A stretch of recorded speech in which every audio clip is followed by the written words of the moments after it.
Today we're going to try a quick method to resolve printer offline issues on your Brother MFCJ995DW. A lost or corrupted connection with the wireless router is a common cause of wireless issues with your Brother printer. If your device is connected to a wireless network but appears to be offline, rebooting your router is the most common solution. To reboot your router, disconnect the power cord and then plug it back in.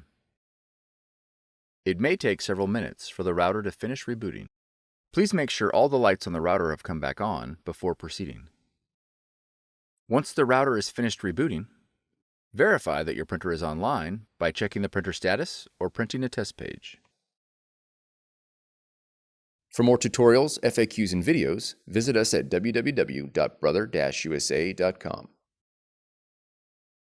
If you found this video helpful, be sure to subscribe. Thank you for choosing Brother.